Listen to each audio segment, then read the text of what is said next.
उस मैसेज को पढ़ने के बाद भर बरसात में भी उसका चेहरा सूरज की तरह खिल उठा था। लकी ने इस मैसेज को पढ़कर खत्म किया ही था कि उसके फोन पर बारिश की बूंदें जमा होने लगी थी।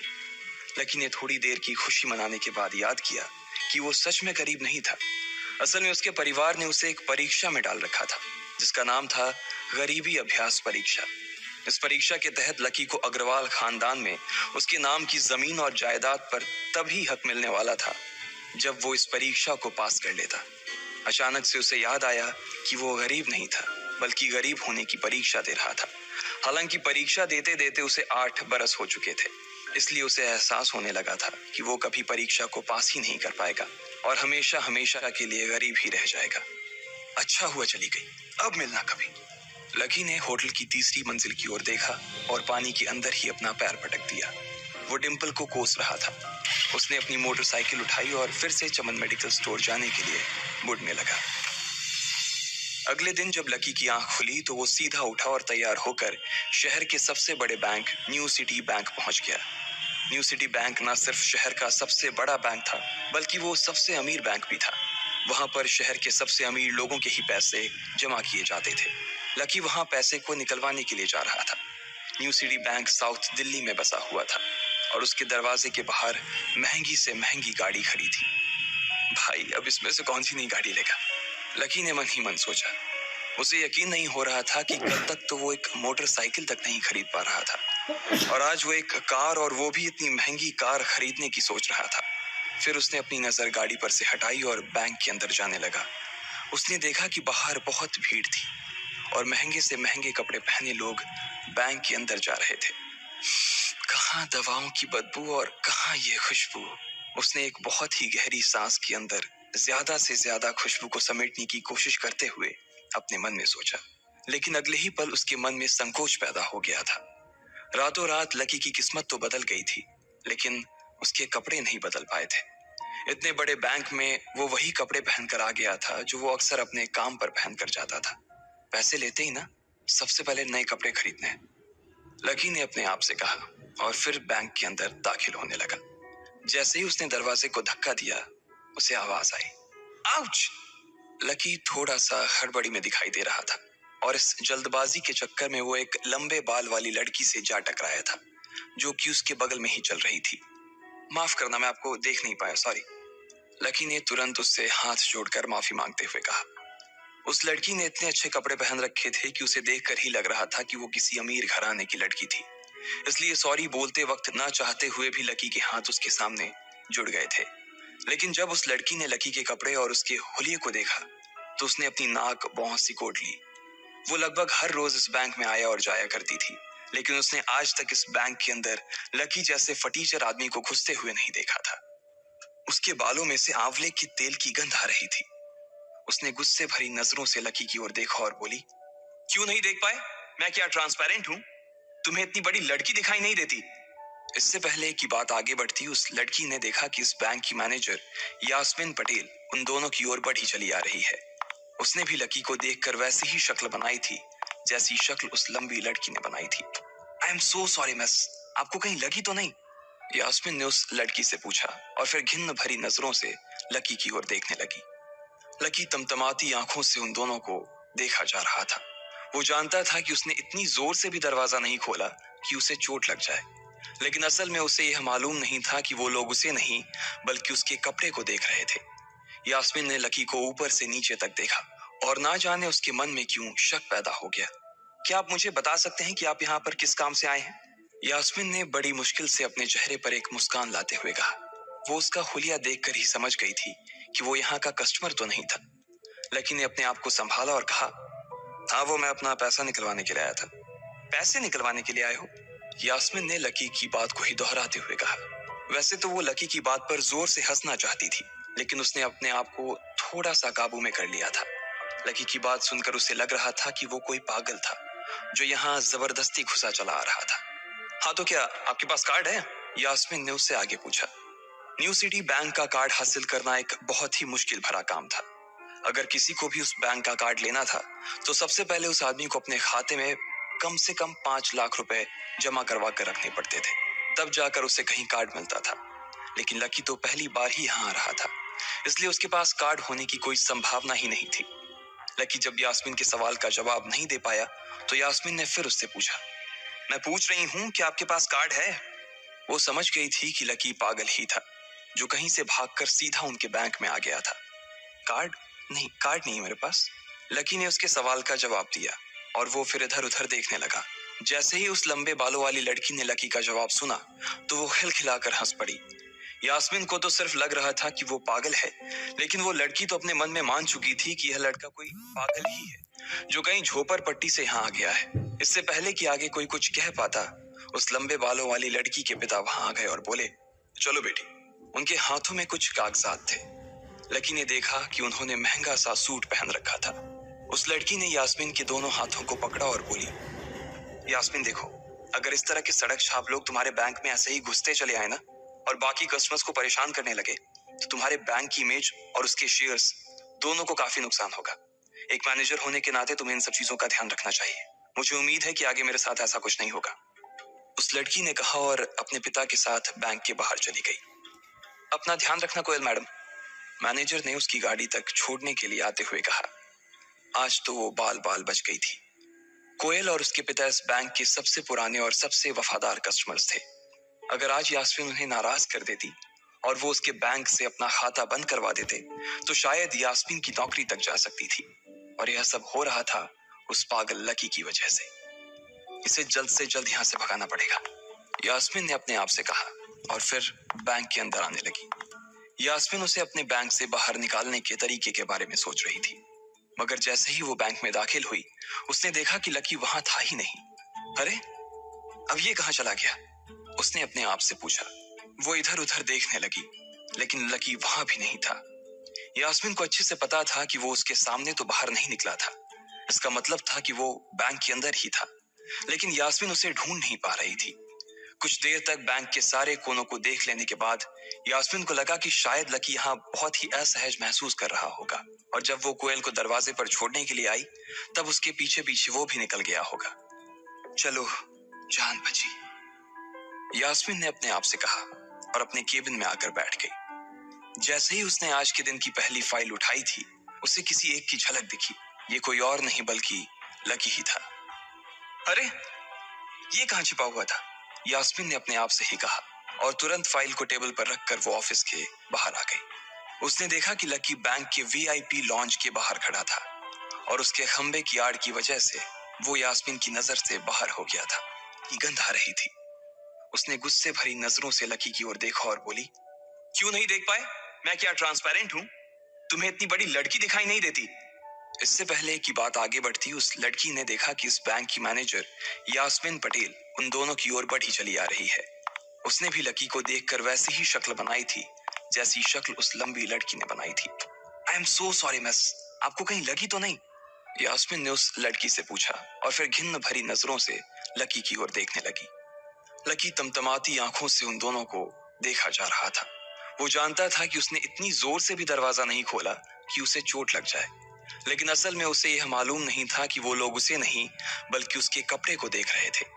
यास्मीन ने लकी को ऊपर से नीचे तक देखा और ना जाने उसके मन में क्यों शक पैदा हो गया। क्या आप मुझे बता सकते हैं कि आप यहाँ पर किस काम से आए हैं? यास्मीन ने बड़ी मुश्किल से अपने चेहरे पर एक मुस्कान लाते हुए कहा।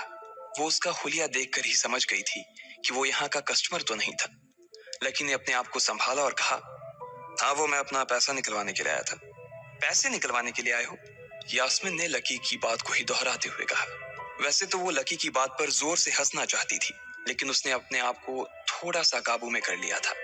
लकी की बात सुनकर उसे लग रहा था कि वो कोई पागल था जो यहाँ जबरदस्ती घुसा चला आ रहा था। हाँ, तो क्या आपके पास कार्ड है? यास्मीन ने उससे आगे पूछा। न्यू सिटी बैंक का कार्ड हासिल करना एक बहुत ही मुश्किल भरा काम था। अगर किसी को भी उस बैंक का कार्ड लेना था तो सबसे पहले उस आदमी को अपने खाते में कम से कम 5 लाख रुपए जमा करवा कर रखने पड़ते थे, तब जाकर उसे कहीं कार्ड मिलता था। लेकिन लकी तो पहली बार ही यहाँ आ रहा था, इसलिए उसके पास कार्ड होने की कोई संभावना ही नहीं थी। लकी जब यास्मीन के सवाल का जवाब नहीं दे पाया तो यास्मीन ने फिर उससे पूछा, मैं पूछ रही हूँ कि आपके पास कार्ड है? वो समझ गई थी कि लकी पागल ही था, जो कहीं से भागकर सीधा उनके बैंक में आ गया था। कार्ड नहीं, कार्ड नहीं मेरे पास। लकी ने उसके सवाल का जवाब दिया और वो फिर इधर उधर देखने लगा। जैसे ही उस लंबे बालों वाली लड़की ने लकी का जवाब सुना तो वो खिलखिलाकर हंस पड़ी। यास्मीन को तो सिर्फ लग रहा था कि वो पागल है, लेकिन वो लड़की तो अपने मन में मान चुकी थी कि यह लड़का कोई पागल ही है जो कहीं झोपड़ पट्टी से यहाँ आ गया है। इससे पहले कि आगे कोई कुछ कह पाता, उस लंबे बालों वाली लड़की के पिता वहां आ गए और बोले, चलो बेटी। उनके हाथों में कुछ कागजात थे। लकी ने देखा कि उन्होंने महंगा सा सूट पहन रखा था। उस लड़की ने यास्मीन के दोनों हाथों को पकड़ा और बोली, यास्मीन देखो, अगर इस तरह के सड़क छाप लोग तुम्हारे बैंक में ऐसे ही घुसते चले आए ना और बाकी कस्टमर्स को परेशान करने लगे तो तुम्हारे बैंक की इमेज और उसके शेयर्स दोनों को काफी नुकसान होगा। एक मैनेजर होने के नाते तुम्हें इन सब चीजों का ध्यान रखना चाहिए। मुझे उम्मीद है कि आगे मेरे साथ ऐसा कुछ नहीं होगा। उस लड़की ने कहा और अपने पिता के साथ बैंक के बाहर चली गई। अपना ध्यान रखना कोयल मैडम, मैनेजर ने उसकी गाड़ी तक छोड़ने के लिए आते हुए कहा। आज तो वो बाल बाल बच गई थी। कोयल और उसके पिता इस बैंक के सबसे पुराने और सबसे वफादार कस्टमर्स थे। अगर आज यास्मीन उन्हें नाराज कर देती और वो उसके बैंक से अपना खाता बंद करवा देते तो शायद यास्मीन की नौकरी तक जा सकती थी। और यह सब हो रहा था उस पागल लकी की वजह से। इसे जल्द से जल्द यहाँ से भगाना पड़ेगा, यास्मीन ने अपने आप से कहा और फिर बैंक के अंदर आने लगी। यास्मीन उसे अपने बैंक से बाहर निकालने के तरीके के बारे में सोच रही थी, मगर जैसे ही वो बैंक में दाखिल हुई उसने देखा कि लकी वहां था ही नहीं। अरे, अब ये कहां चला गया? उसने अपने आप से पूछा। वो इधर उधर देखने लगी, लेकिन लकी वहां भी नहीं था। यास्मीन को अच्छे से पता था कि वो उसके सामने तो बाहर नहीं निकला था। इसका मतलब था कि वो बैंक के अंदर ही था, लेकिन यास्मीन उसे ढूंढ नहीं पा रही थी। कुछ देर तक बैंक के सारे कोनों को देख लेने के बाद यास्मीन को लगा कि शायद लकी यहाँ बहुत ही असहज महसूस कर रहा होगा, और जब वो कोयल को दरवाजे पर छोड़ने के लिए आई तब उसके पीछे पीछे वो भी निकल गया होगा। चलो, जान बची, यास्मीन ने अपने आप से कहा और अपने केबिन में आकर बैठ गई।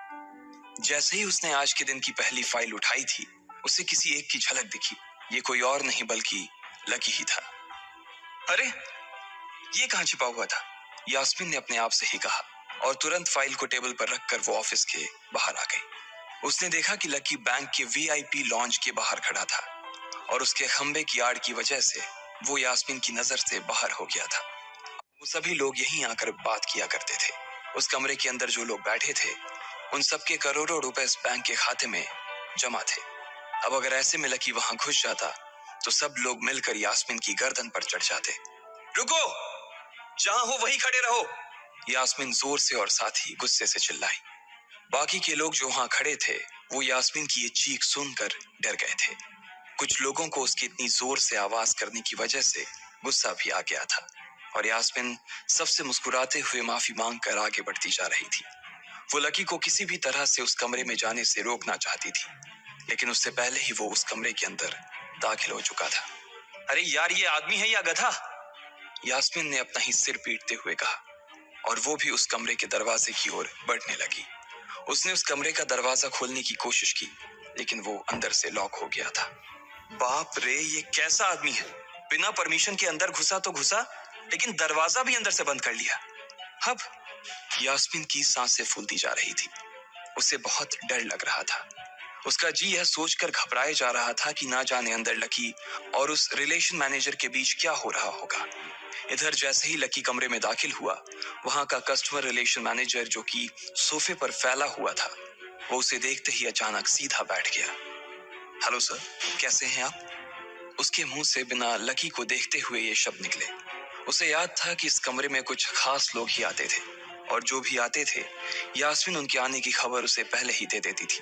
लेकिन इस वक्त जो आदमी उसके सामने खड़ा था, उसे देखते ही वो अपनी जगह पर जम गया था।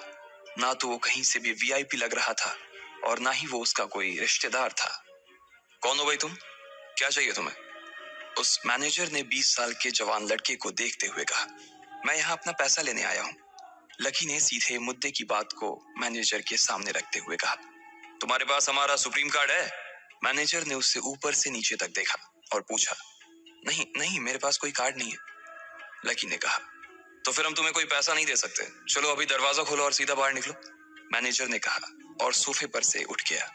नहीं, मैं अपना पैसा लिए बिना नहीं जाऊंगा यहाँ से, लकी भी जिद पर अड़ गया। अरे बोला ना, बिना कार्ड वाले को पैसा नहीं मिलता है, और वो भी पैसा होगा तब तो मिलेगा ना, मैनेजर ने उसके करीब आते हुए कहा। अरे पैसा है तभी तो निकालने आया हूं सर, लकी ने कहा। देख फालतू की बहस मत कर सुबह सुबह, वरना मैं सिक्योरिटी को बुला लूंगा तो वो लोग मार मार कर बाहर निकालेंगे तुझे। लकी यह सुनकर घबरा गया था।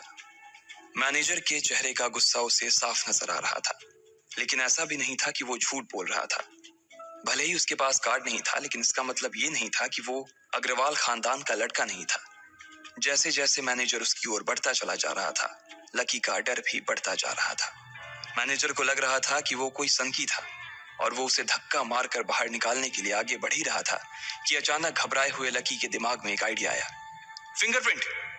उसने अपना अंगूठा कमरे में मौजूद उस मैनेजर के सामने उठाते हुए कहा। फिंगरप्रिंट? कौन सा फिंगरप्रिंट? मैनेजर ने चौंकते हुए पूछा। अरे अरे आपने कहा ना कि आपको कार्ड चाहिए, पर मेरे पास कार्ड नहीं है, फिंगरप्रिंट है, और मुझे मालूम है कि आपके यहाँ फिंगरप्रिंट से भी पैसे निकलते हैं। ये कहते ही लकी ने एक राहत की सांस ली थी, लेकिन मैनेजर को यह समझ नहीं आ रहा था कि आखिर लकी को फिंगरप्रिंट की जानकारी मिली कैसे। तुम फिंगरप्रिंट यूज करना चाहते हो? मैनेजर ने लकी को घूरते हुए पूछा। लकी की शक्ल और उसका हुलिया मैनेजर के लिए उसकी बातों से मेल नहीं खा रहा था। हाँ, मैं फिंगरप्रिंट यूज करना चाहता हूँ सर, लकी ने सीना चौड़ा करते हुए कहा। उसे इस तरह देख तो मैनेजर और भी कंफ्यूज हो गया था। मैनेजर ने सोचा कि उसे एक चांस देना चाहिए, इसलिए उसने लकी को फिंगरप्रिंट इस्तेमाल करने की इजाजत दे दी थी। वो अपनी टेबल के पास गया और उसके दराज में फिंगरप्रिंट वाली मशीन ढूंढने लगा। 2-3 ड्रॉर में झांकने के बाद आखिरकार उसे वो मशीन मिल गई थी। चुपचाप यहाँ पर अपना अंगूठा लगाओ, मैनेजर ने मशीन को आगे बढ़ाते हुए लकी से कहा। लकी ने अपनी फटी हुई पैंट के पिछले हिस्से में अपना अंगूठा पोंछा और फिर उस मशीन पर लगा दिया। 2 सेकंड बाद मशीन में से एक आवाज आने लगी। उसके अंदर एक लाल बत्ती चल रही थी और वो जोर जोर से बीप कर रही थी। देखा, तुम्हारा फिंगरप्रिंट मैच नहीं कर रहा है। मैंने पहले ही बोला था कि कोई खाता नहीं है इस बैंक में तुम्हारा। मैनेजर ने लकी को ऐसे देखा जैसे वो कोई बड़ा अपराधी था। मैनेजर उसकी पैंट की ओर देखने लगा। उसे लग रहा था कि लकी ने अपनी जेब में कोई हथियार छुपा रखा था और वो मैनेजर को बेवकूफ बना रहा था।